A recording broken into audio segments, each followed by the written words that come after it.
start figuring out a little bit more where things are in the real layer and really spin up an engineering there. And what kind of trust assumptions are we making here? Would it be a multi-sig account or all the validators participating for the relayer? I don't know which design that we've sort of ended up. I don't think that we finalized the trust assumptions. This is sort of the short answer to that question. Okay, that's cool. And this also came up in the past, probably. And like, I mean, one thing that is sort of important to understand about bridges in general is that like trust assumptions tend to evolve over time. They tend not to be set in stone. And you know, the lowest trust bridge possible is like the IBC, like client to like client sort of Tendermint like IBC or and like all of that is possible to build on top of this stack, but it is likely to be a longer effort. We're actually working. One of the things that the Inclusion Engineering Fund is doing is we're working with the team at Penumbra, who are trying to make sort of build a new version of the Jellyfish Merkle tree that is more IBC friendly, and we'll be able to do the kinds of proofs that we need for IBC, and they're intending to use it in their Cosmos chain. So we would share that dependency with them, and we're working with them, and probably have an announcement of that sometime either late this week or early next week. Right, that sounds good. Yeah, I mean, my preference is that we're probably going to have to do like one kind of bridge, either into a cross-chain DEX environment or into like Ethereum, and that is probably like our short-term biggest need. But in the long run, I would prefer that we just join the IBC network. Yeah, that would be fun. And when you say the bridge to the Ethereum network, so in terms of transaction fees, which is higher on the Ethereum side, will it be all the validators paying for it, or just curious to know if there's a design there? The gas fees on the Ethereum side? Yeah. Yeah, we haven't figured that out yet. Okay. If anyone has any questions, please feel free to come on stage or raise your hand. We'll be happy to have you over here.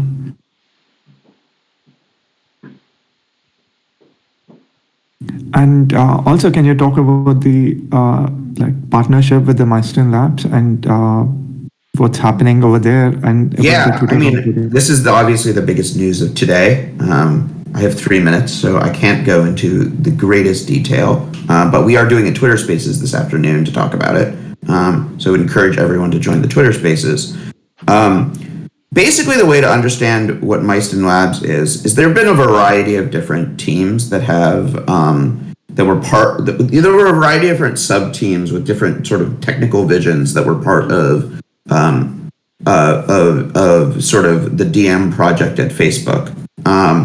And we sort of, my view is that Mysten is how it's said, not Mysten. Mysten is like is sort of the core technical visionaries that were at DM. The people who sort of created Move, the people who've been working on R&D projects like Narwhal and Tusk, which are really next generation consensus engines, really designed for super high throughput. And so as DM was starting to wind down in the fall, they went out, they raised money to build, to start building out this vision from, they raised $30 million from A16Z. And one of the things that, their CTO is Sam, who created Move. They have a real strong desire to see Move, sort of adopted in the larger blockchain space. And like one of the things is that there is no permissionless place to build on top of Move, and very few developers outside of sort of the team at DM have much experience with Move. Whereas the OL project has probably written more Move than any project outside of DM. And we have built a permissionless environment, and so we've really started to insert ourselves into the conversation with them as being like, hey, like you want to see Move adopted by developers. If they don't have somewhere to run it, Move is not going to take off with developers.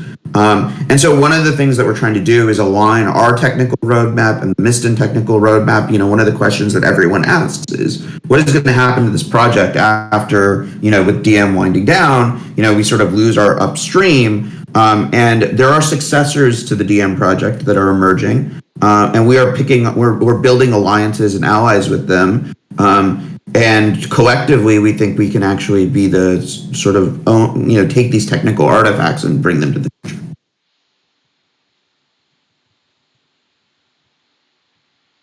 That's amazing. Rick, you have something to add on this regard? Yeah, thanks, Zucky. And we'll see you later on this afternoon. Yeah, I got to go. I'll see you this afternoon. Okay, man. I think that, for those of you in the audience that haven't dug into Move, take a look at it. It's really one of the strongest unique selling points of this project. Move, in short, is a smart contracting language. It is an incredibly efficient, very secure smart contracting language. If you've spent any time with Solidity, you know that Solidity has its flaws, right? It's a bit clunky. It's not the best of languages, period. Move improves, in my opinion, significantly on Solidity. And I think that, the amount of work, effort, and energy that the DM team put into creating Move and some of the tooling around Move is really significant.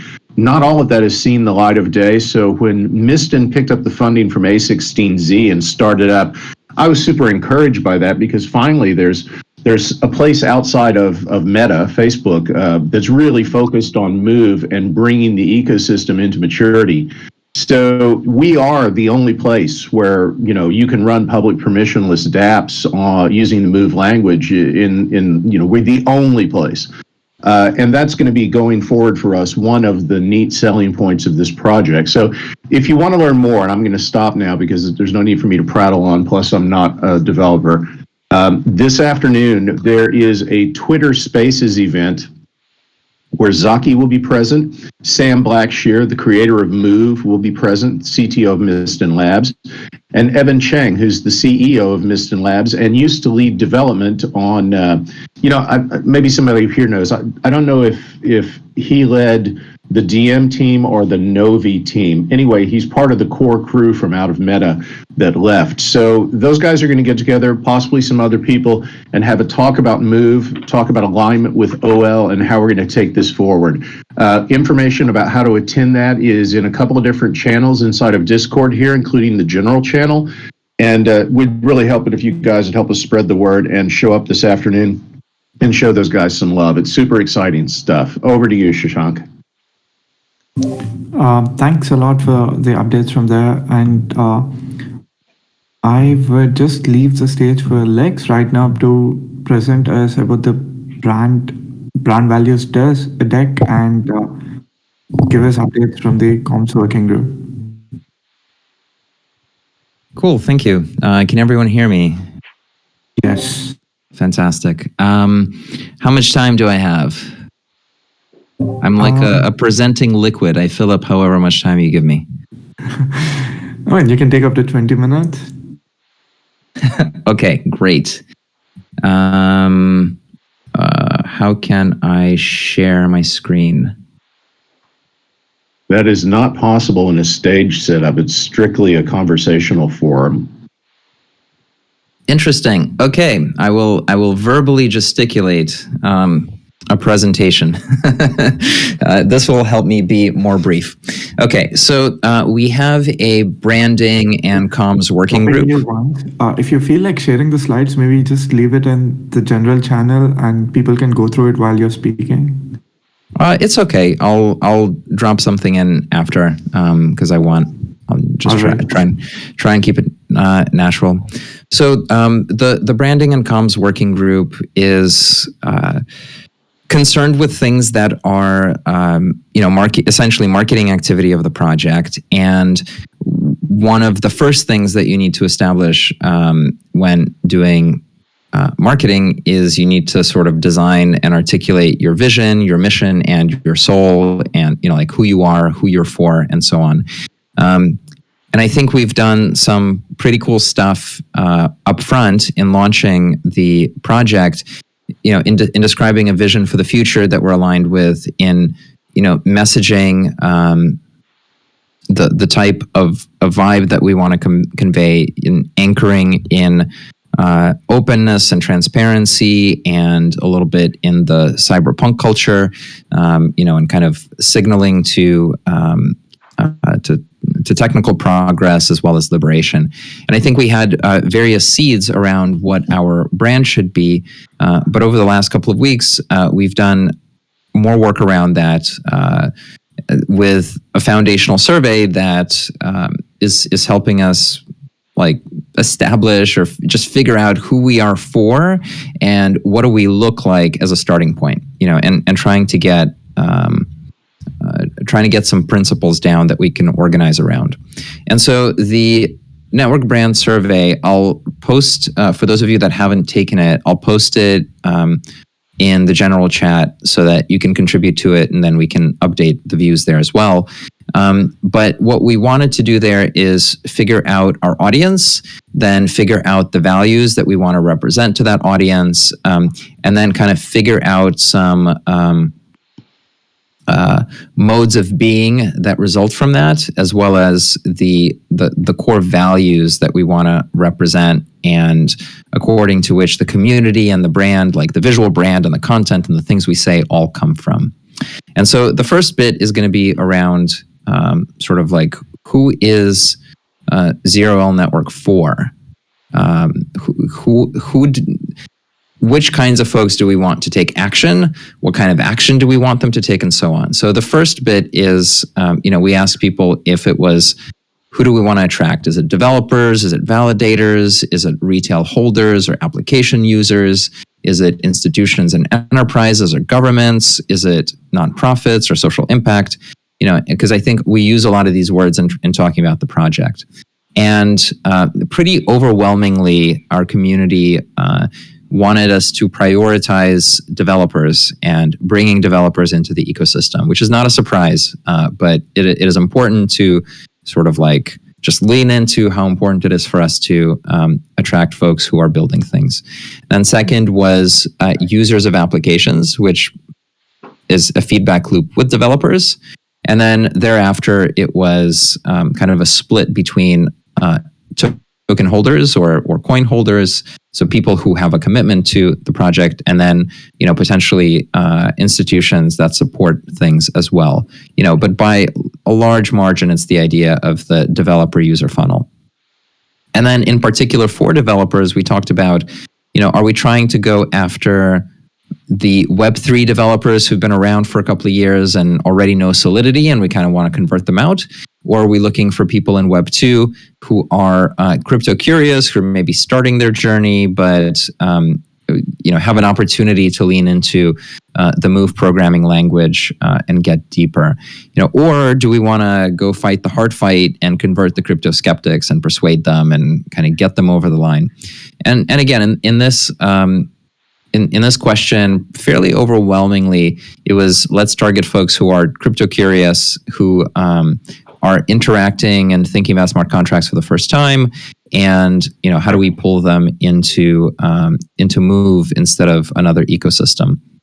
And then once we kind of double clicked on what that means, I think everybody is just thinking the obvious, which is we need applications, we need usability, we need things to talk about, we need the applications to have use cases and people to use the things, and that will drive all the other positive relationships about value, utility, and so on and so forth. There's quite small. There's not a lot of interest in. There's much less interest in context about targeting, going and getting individual people, kind of the retail crowd, or going and getting big institutions to commit. I think it was much more like, let's just get stuff up and running. And so from our positioning perspective, kind of where that lands is, we've gotten the network somewhat stable, right? So we've got a validator set. I think there are ways to grow that. but that's not on fire. What is on fire is getting more developers in, and then that resolves through tooling, and then the tooling leads to the building of projects, which leads to commercial outcomes, which leads to applications, which pull in users. And so again, somewhat obvious point, but the focus is around telling that story, how to do the tooling, how to build here, what the benefits of building here are, and so on. So that's number one. That's the audience. Number two are the values, and the values are they're mushy things, and people who don't do positioning or marketing tend to think of them as being too mushy and too frou-frou, but they're actually the DNA for like literally everything else you do and go to market. You can't do very much if you don't get these right.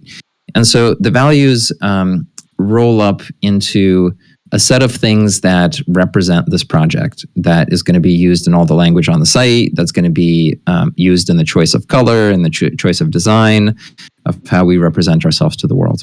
And so this is hard to portray, kind of speaking versus showing a page.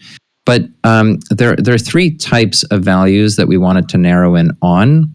And so there are values that are things that you don't contradict, meaning that if you promise to be honest, then you're never dishonest in the choices that you make, whether it's creating governance or making promises on the site about how the protocol performs.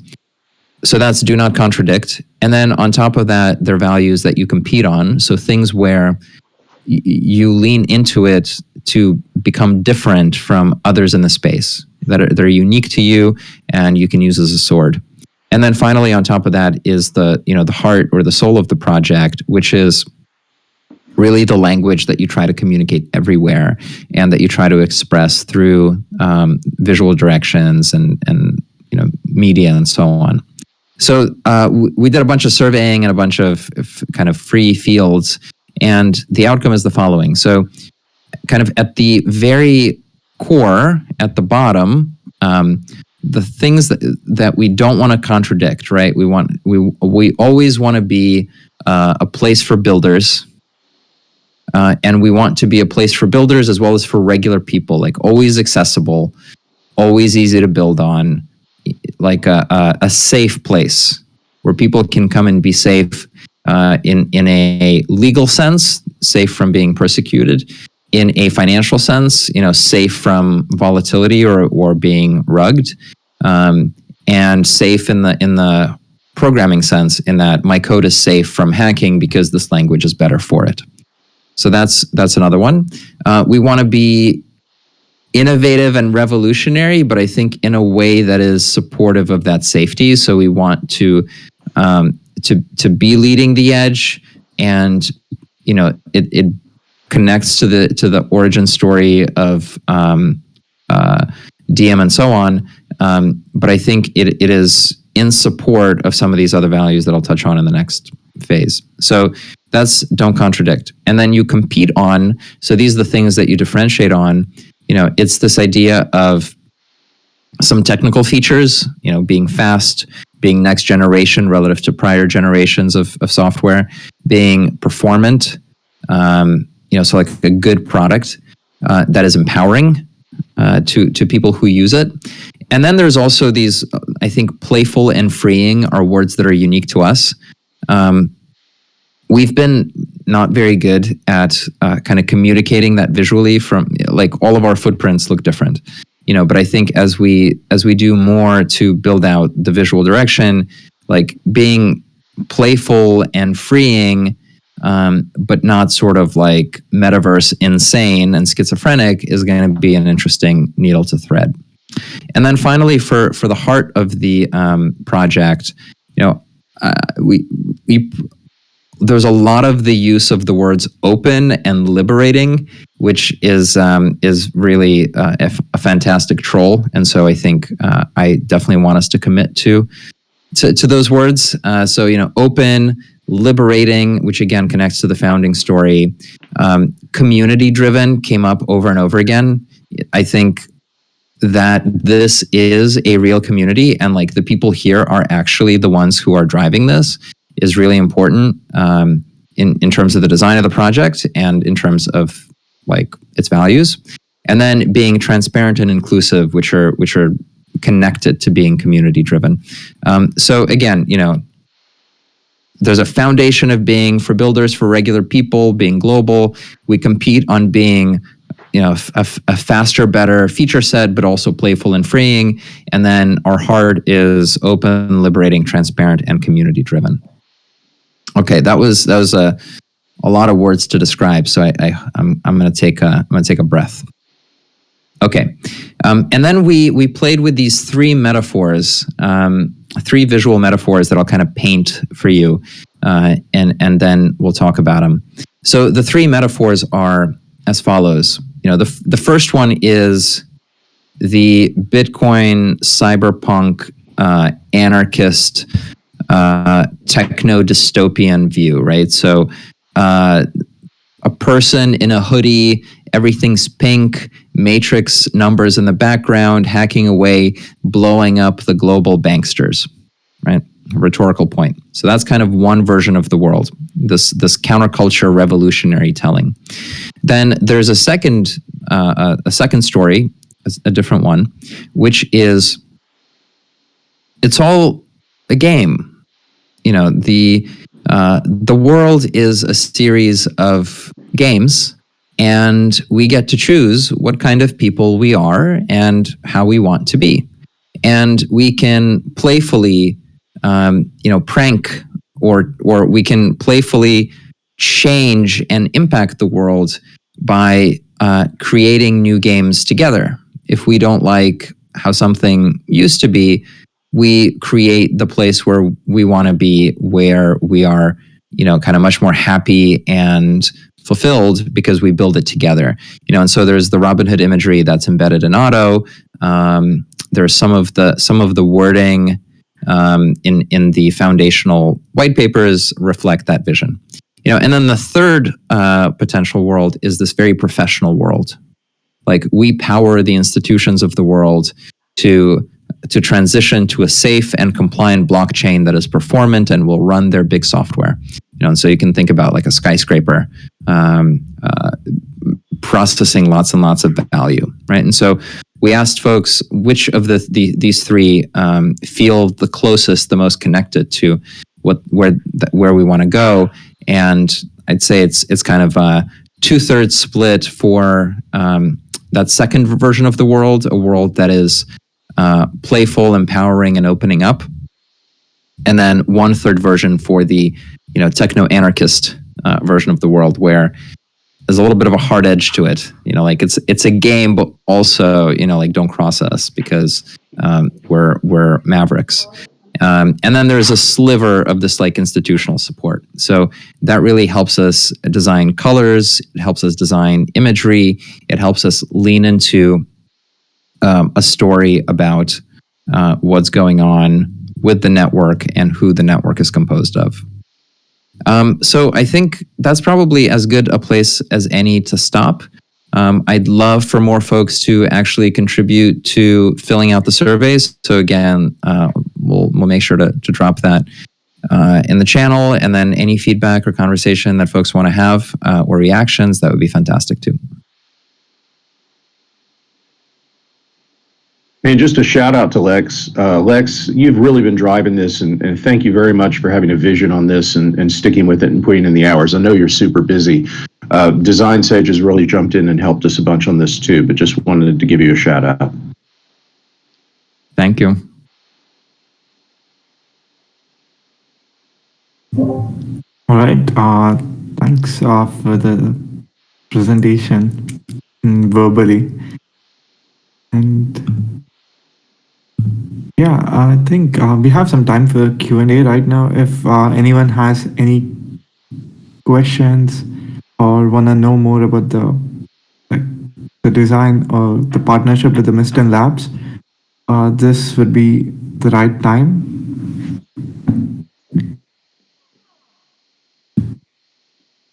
Hey, Shashank, you should also mention the request form that you created for us for agendas items.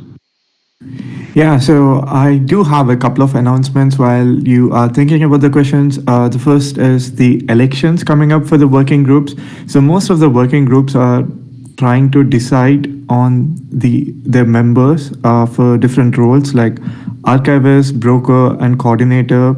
The term of each of these roles would be for 3 months, and just attend their meetings if you're interested in any of those roles and share your interest there. And most working groups are like really welcoming, so you'll find that as a good place if you want to get started.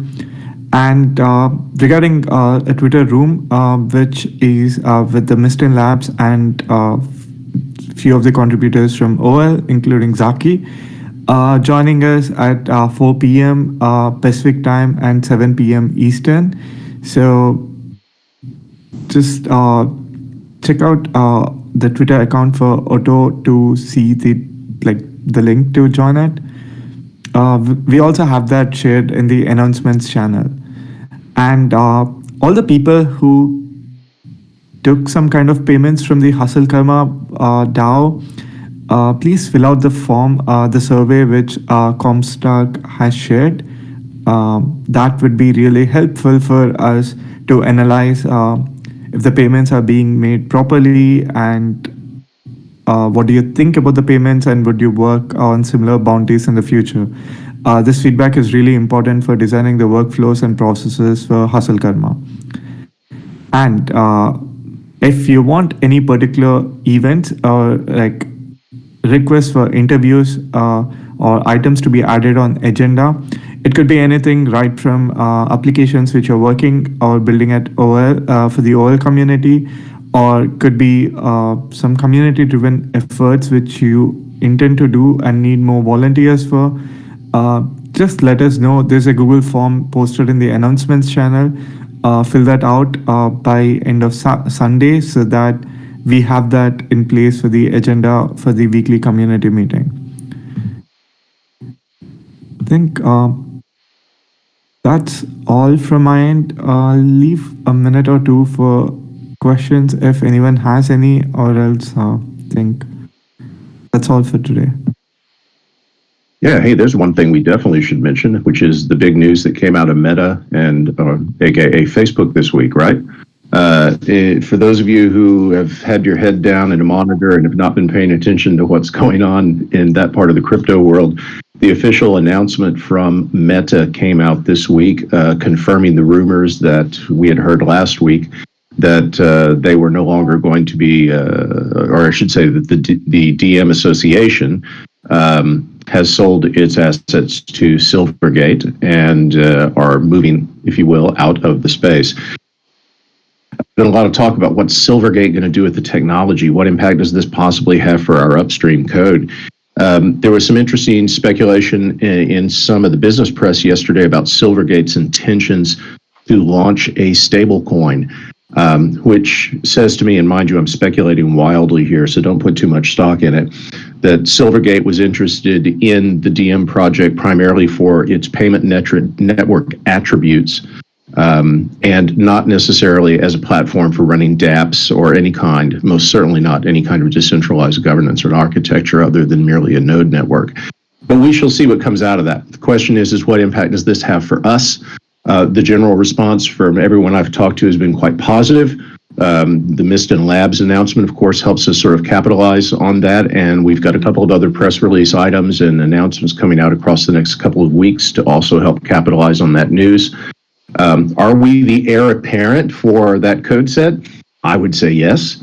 I think Move is going to have a strong independent life on its own, and what we do with the DM code, the OL code, is in our hands. So it's a good time to be in this project. It's a super interesting project, and boy, is it early days. Yeah, so just some thoughts from me on that kind of off the top of my head. I don't know that it adds much, but there you go. Anyone else?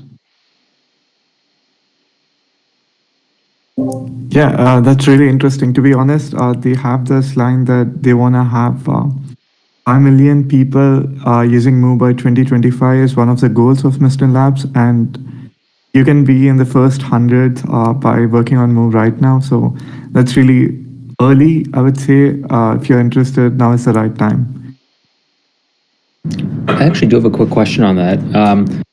How difficult is Move to learn? So, like, I'm not technical. I've taken very basic programming classes, and I've always wanted to develop.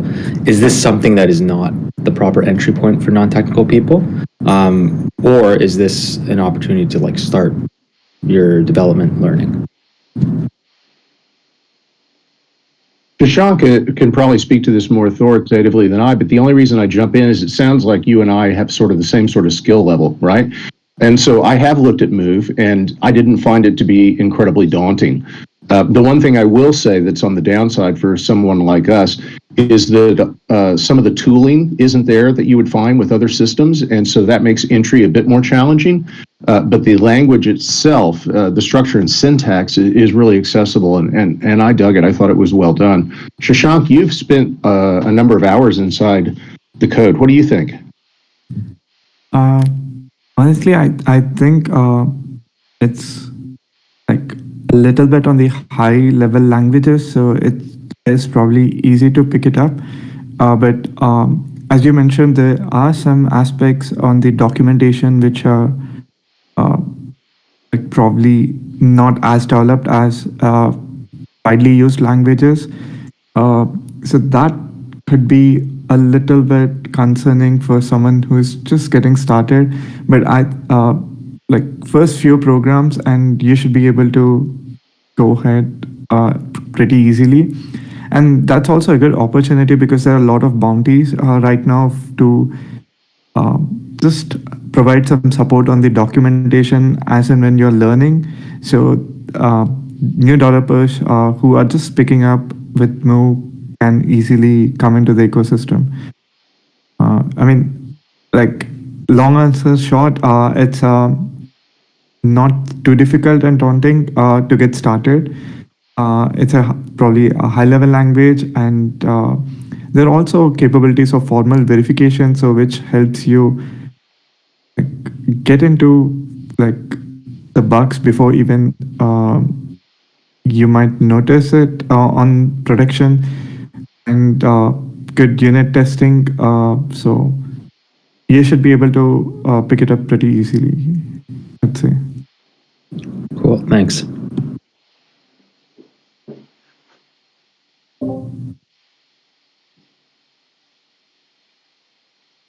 Do we have any more questions? Anyone wants to add anything about Move? I see a few people in the audience who have worked a lot on Move, so that would be really interesting to listen from them.